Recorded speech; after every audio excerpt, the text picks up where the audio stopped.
el Tantra. Vamos al lío, sí, vamos al lío que sé de personas que estaban interesadas y que, bueno, es un tema que suscita siempre mucha curiosidad. A mí, no sé, pues ya desde los inicios de mi práctica, ya me acuerdo que se hablaba mucho, o sea, se oía en mis círculos, ¿no? En los que me movía, pues se oía hablar mucho sobre el Tantra, ¿no? Sobre algo entre exótico, esotérico, pero si ya la India ya lo era en general, ¿no? Pues esto era como el, digamos, la guindilla del tema, ¿no? Y siempre se creaba pues un halo de misterio en relación a las prácticas tántricas, en fin, ¿no? A las prácticas avanzadas, por ejemplo, dentro del budismo. Era como algo así, digo, pues muy, no sé, muy sorprendente Muy lo esotérico, fascinante ¿no? que siempre resultaba el tantra, ¿no?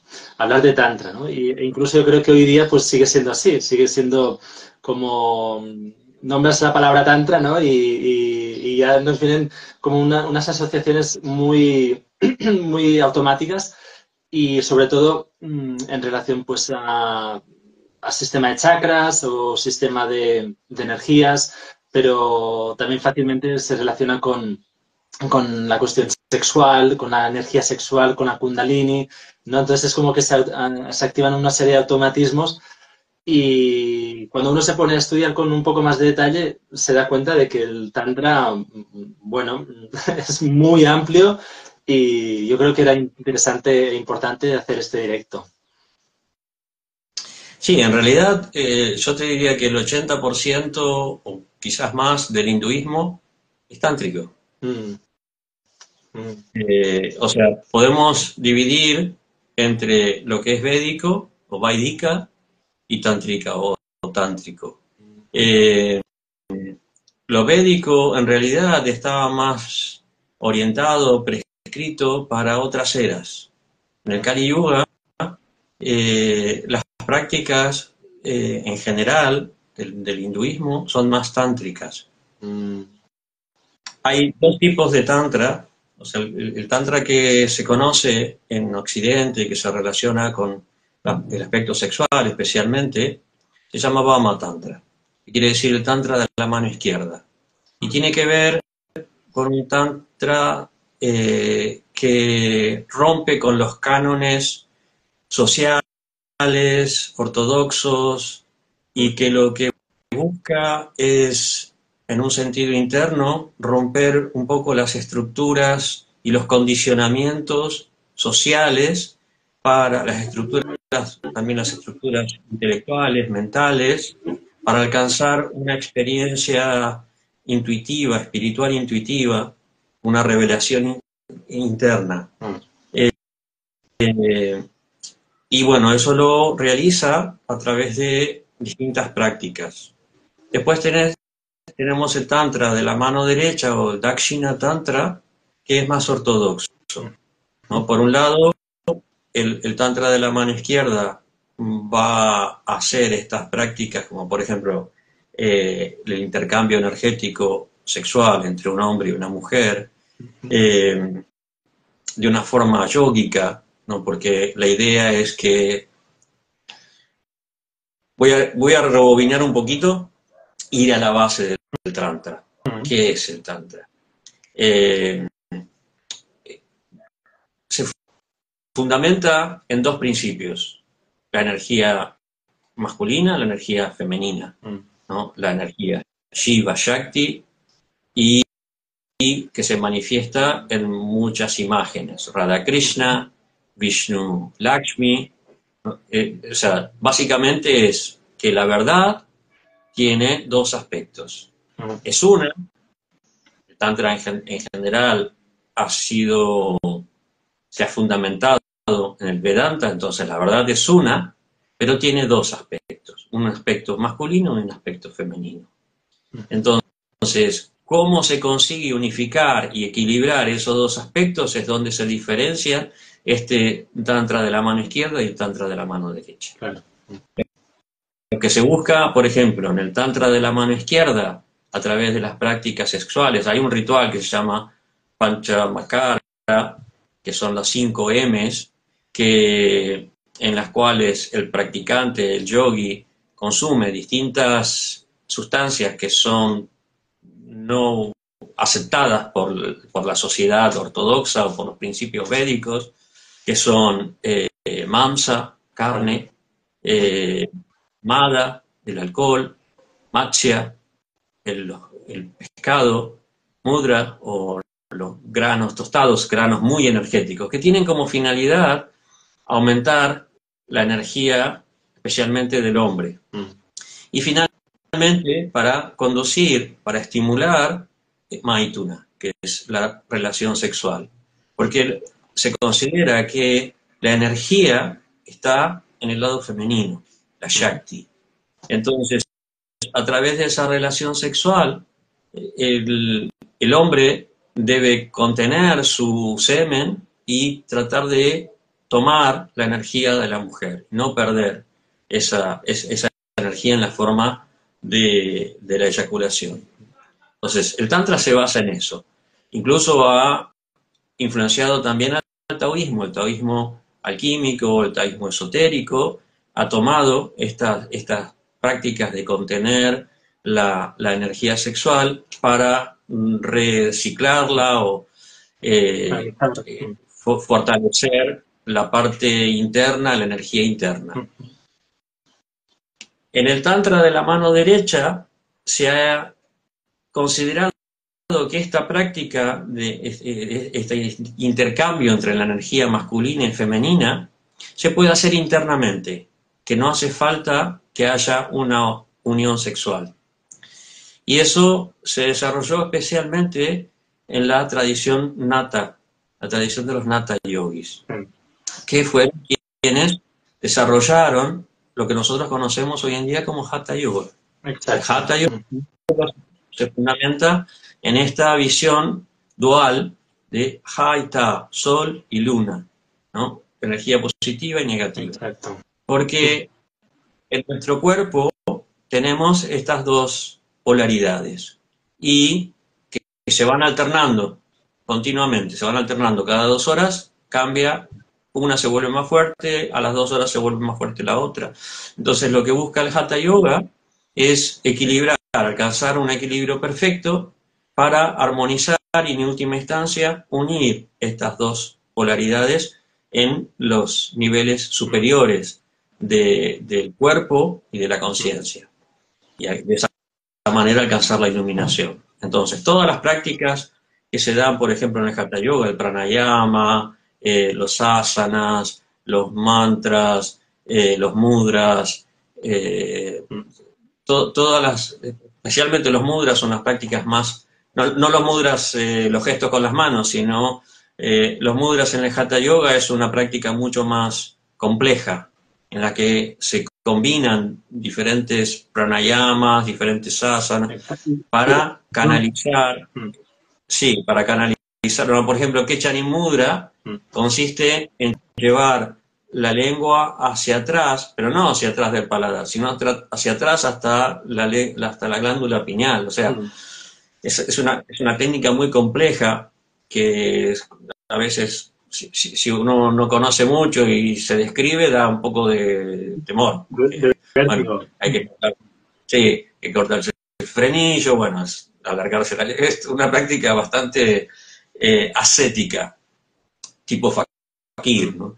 Y lo que se busca a través de esto es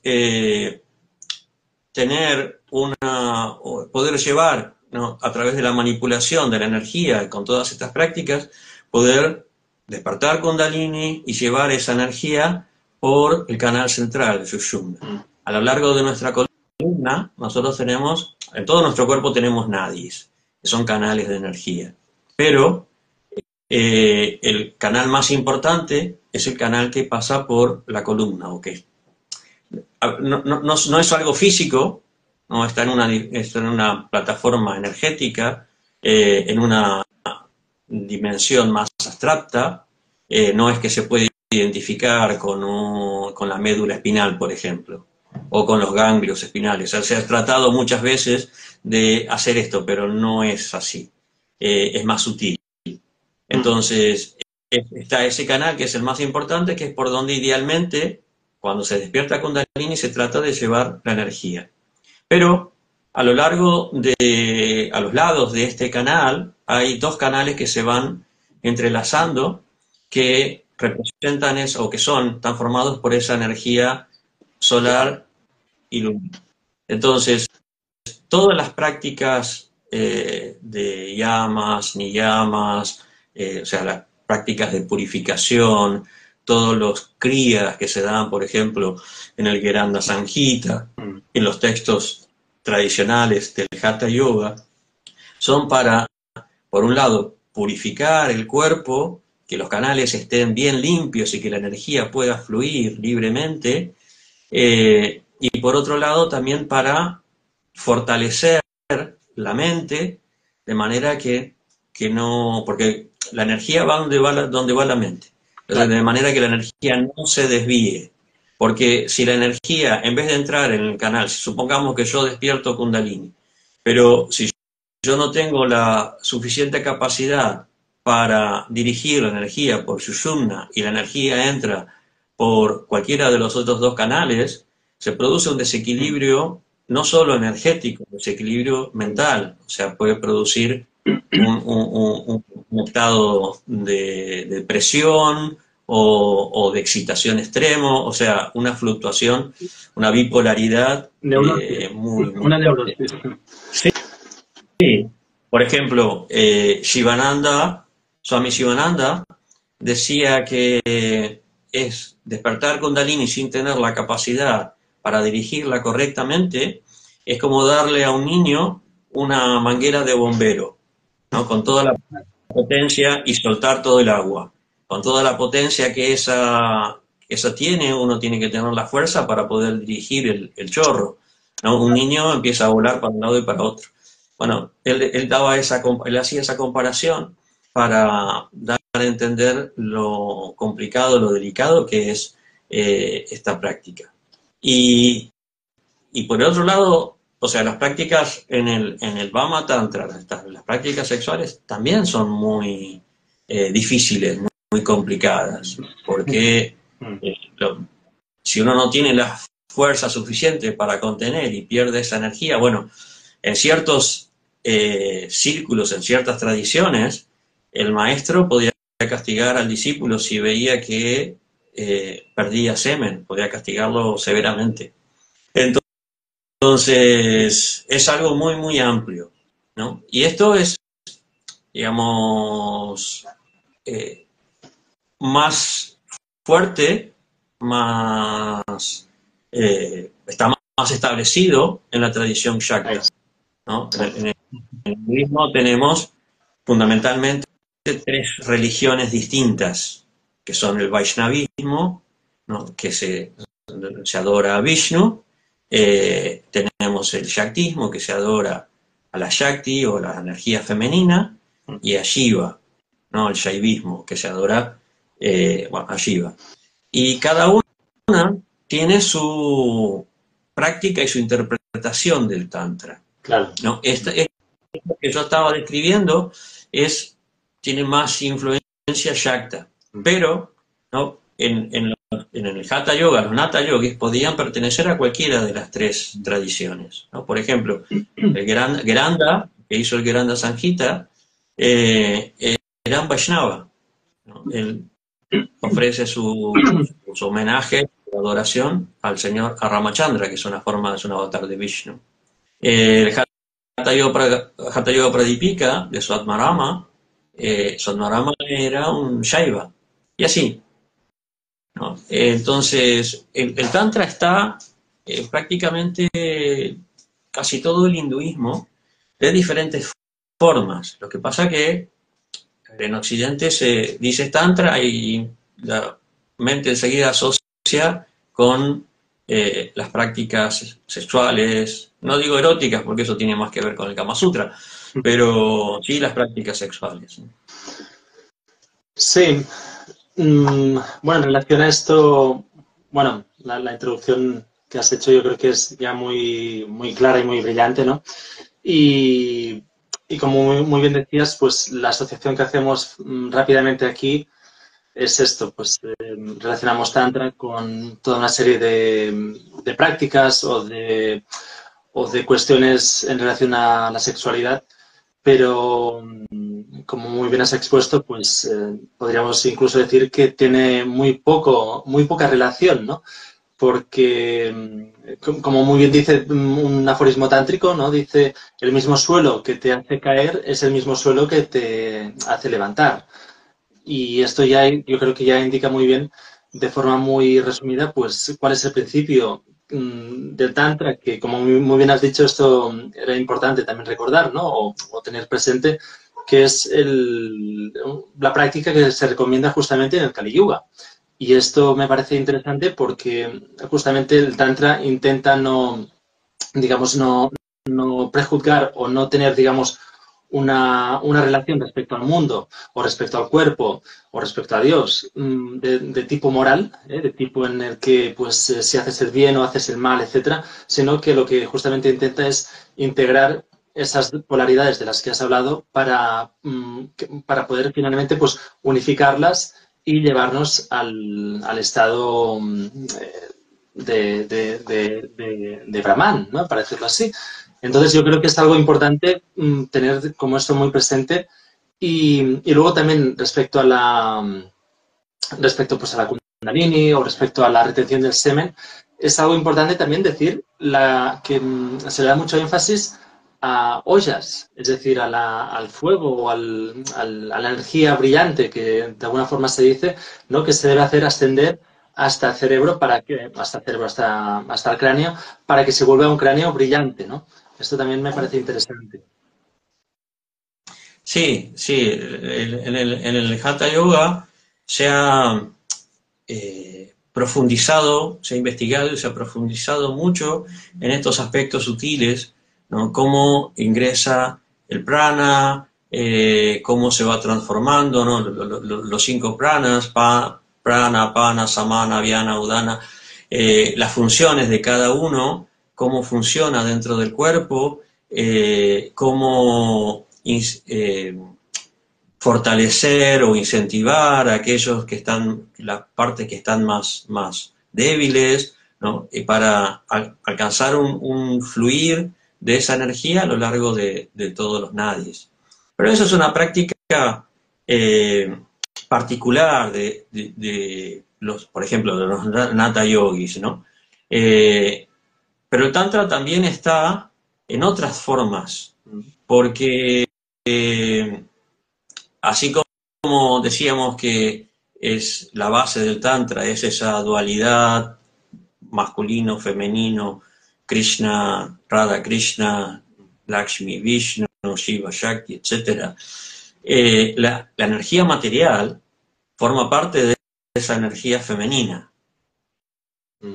fundamentalmente, ¿no? La Shakti, la creación, ¿no? Por ejemplo, en el Shaktismo se manifiesta en las divinidades femeninas como Parvati, Durga, Kali, etc., ¿no?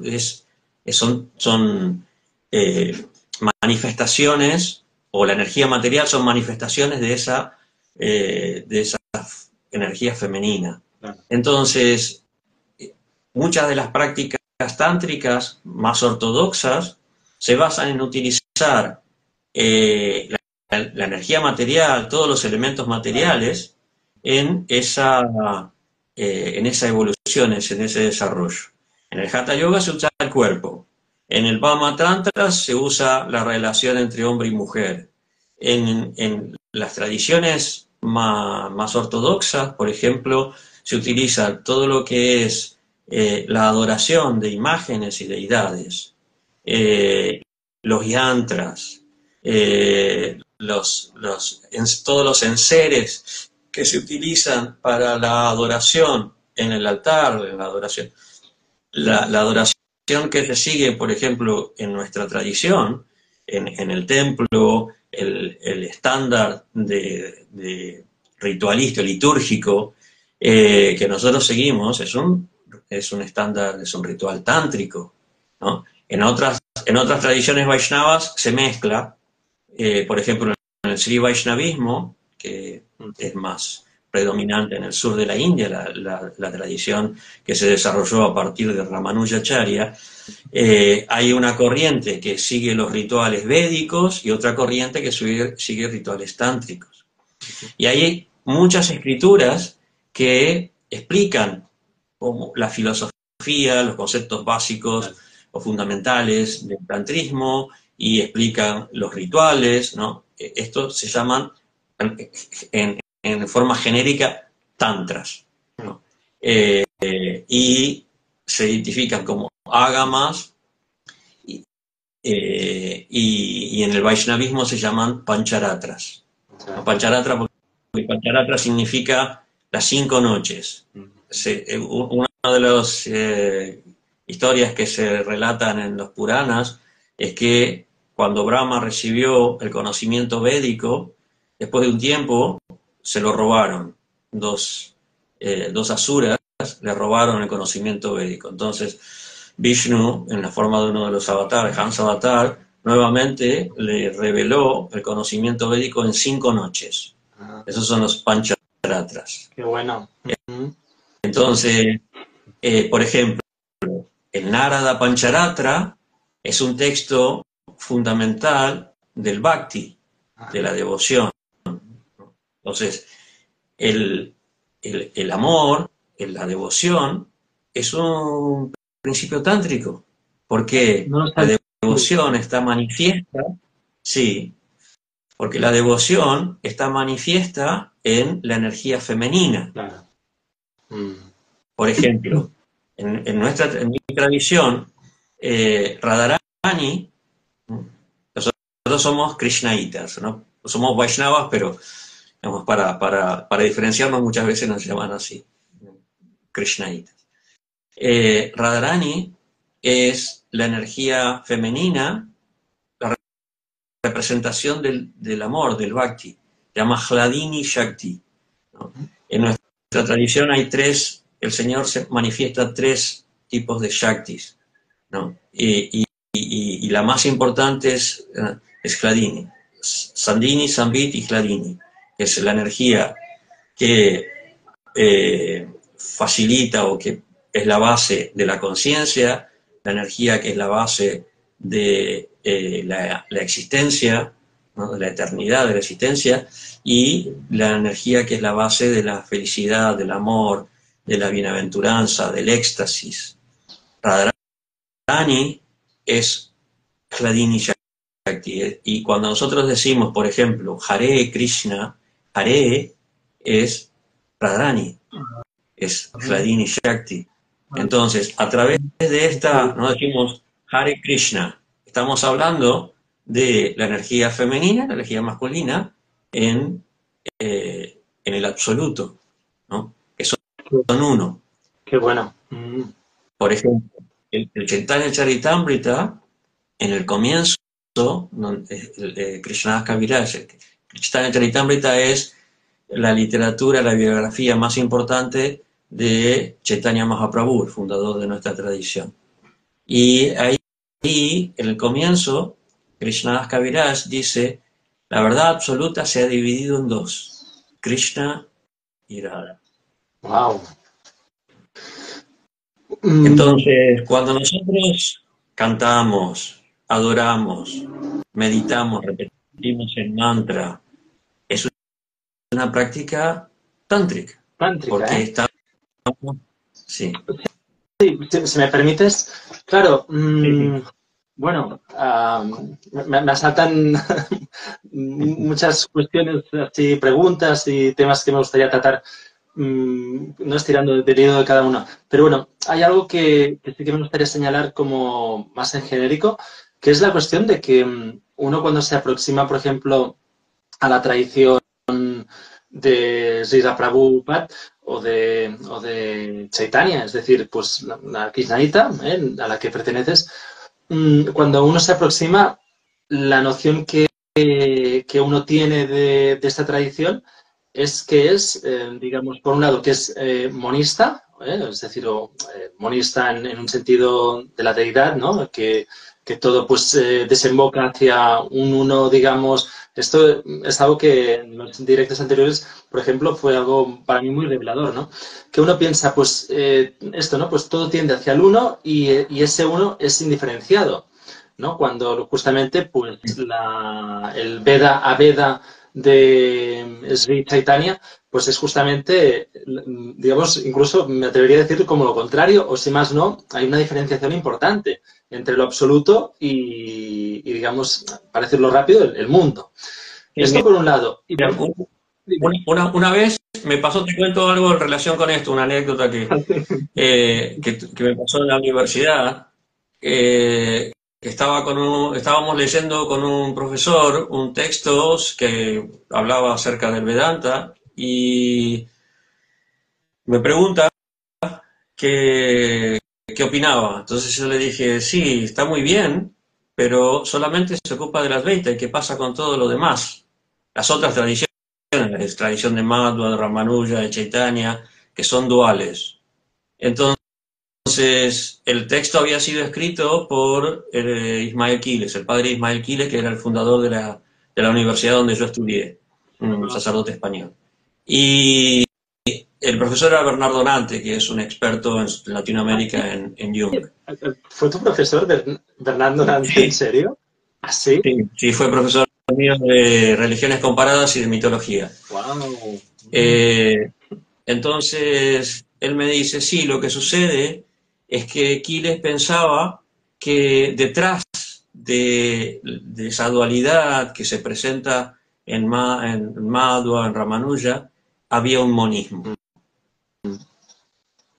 Pero no, o sea, hay un monismo, pero está supeditado a la forma personal dual de Lakshmi Vishnu Radha Krishna, de acuerdo de acuerdo a la tradición. Entonces, esa interpretación o esa confusión, para nosotros es muy importante aclararla, que no somos monistas. O sea, si bien Chaitanya Mahaprabhu dice que la verdad es tanto una como dos, ¿no? Tanto diferenciada como indiferenciada, pero el aspecto diferenciado, el aspecto dual, el aspecto de que no somos solamente uno, sino que somos uno que conservamos nuestra individualidad, que conservamos nuestra personalidad, es muy importante en nuestra tradición. Y digamos, ese aspecto de Dios, ese aspecto de la verdad absoluta, para nosotros es más importante que el uno.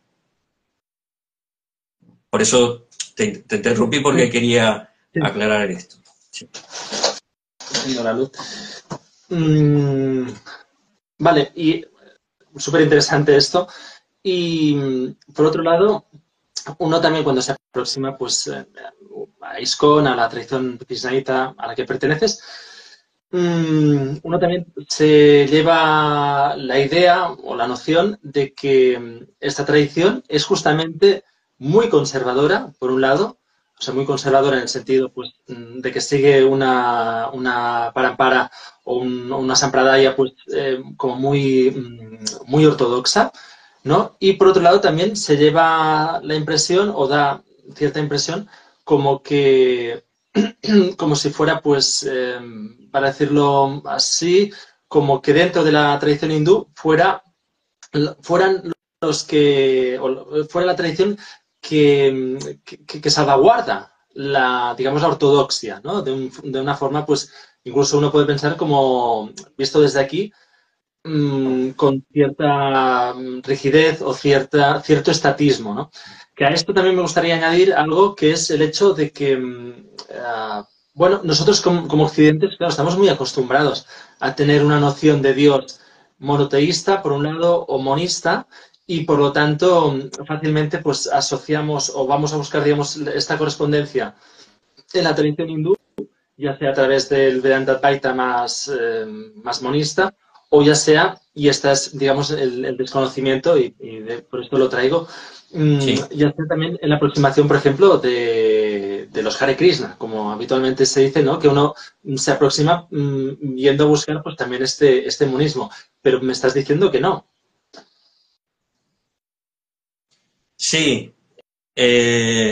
Con respecto a la ortodoxia, hay distintos grados. O sea, Prabhupada cuando vino a Occidente trajo la tradición, respetando la tradición lo mayor posible, lo más posible. Pero en realidad él hizo muchas concesiones que en India, por ejemplo, incluso en nuestra tradición, sus hermanos espirituales lo cuestionaron en un principio, ¿no? Por ejemplo, que diera iniciación brahmínica a las mujeres, que las mujeres pudieran adorar las deidades en el altar, que digamos, en esa época en India eso no funcionaba de esa manera, en nuestra tradición. Entonces, y ya el hecho de venir y dar iniciación a los occidentales ya era algo bastante revolucionario. Claro, Sí. a esto también es importante hacer hincapié porque justamente el hinduismo, ya sabemos, el paraguas tan amplio que es, ¿no? Pero el hinduismo, por ejemplo, no pretende ser universalista o proselitista como puede ser pues, el cristianismo o como pueden ser los sikhs, por ejemplo, que también están dentro de India, ¿no? Pero tienen, digamos, más apertura universal, ¿no? Pero en cambio, lo que se dice es que si no naces hindú, no te puedes convertir, no puedes ser convertido al hinduismo, ¿no?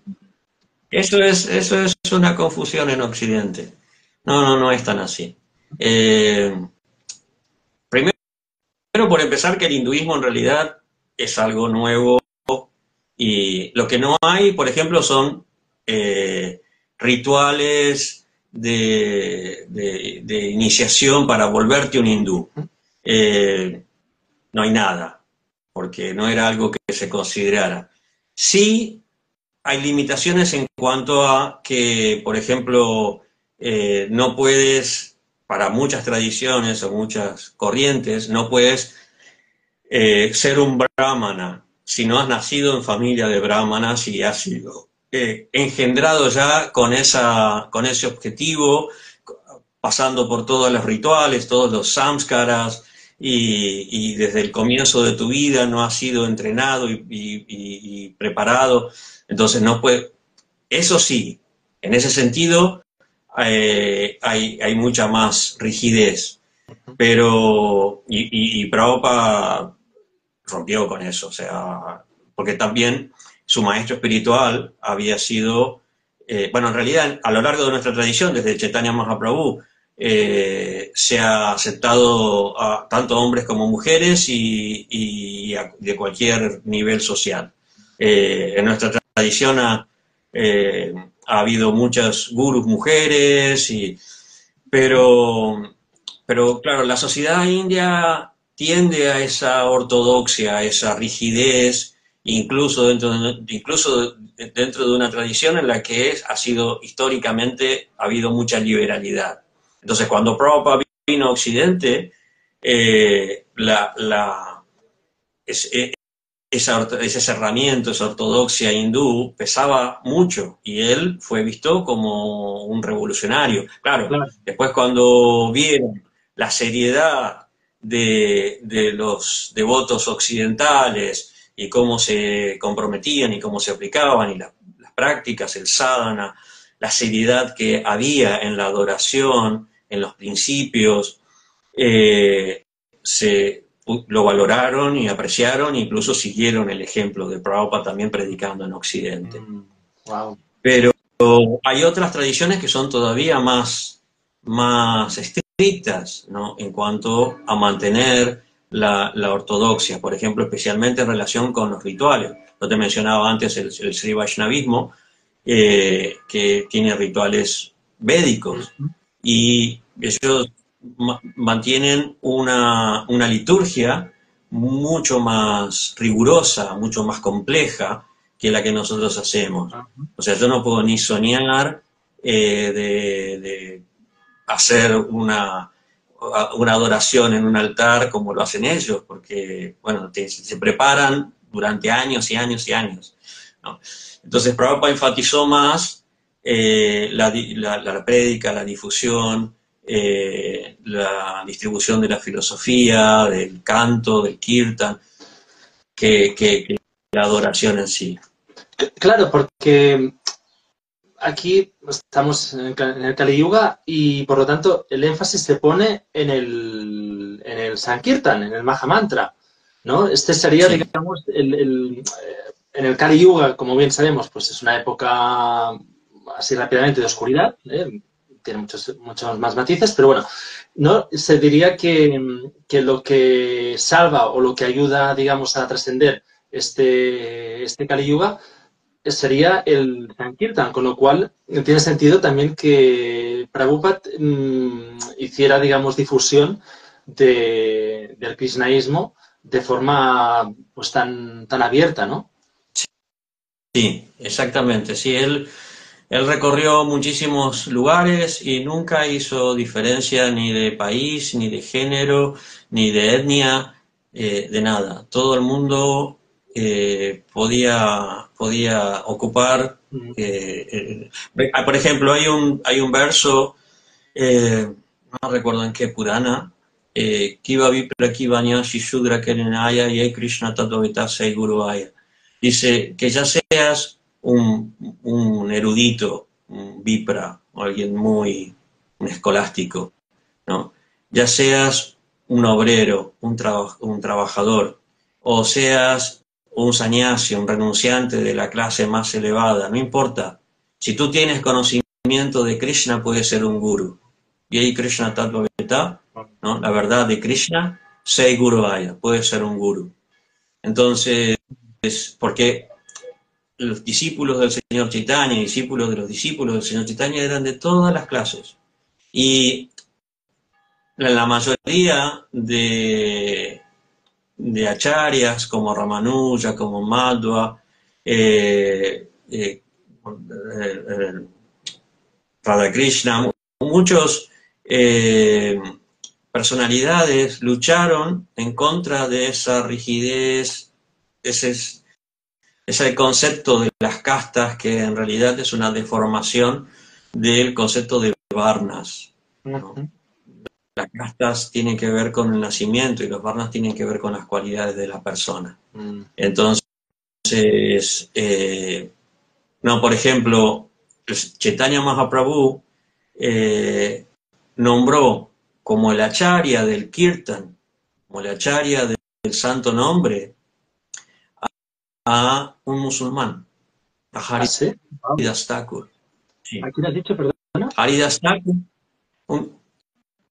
Thakur él nació musulmán y adoptó la conciencia de Krishna y cantaba el santo nombre con su rosario casi todo el día, 22 horas al día. Y él era como la personificación de las cualidades que debe tener una persona en cuanto a humildad, tolerancia, respeto, todas las cualidades que debe tener una persona para cantar el santo nombre puramente, perfectamente. Wow. Entonces, Chaitanya Mahaprabhu lo llamó el Namacharya, o sea, el maestro más importante del nombre divino, del nombre de Dios. Wow. Así que podemos ver ahí que esa ortodoxia en el hinduismo o en las tradiciones está mezclada con muchas cuestiones culturales, sociales, que no tienen que ver en realidad con la idea original, con la idea en su base. Claro. Sí. Un momento, enciendo otro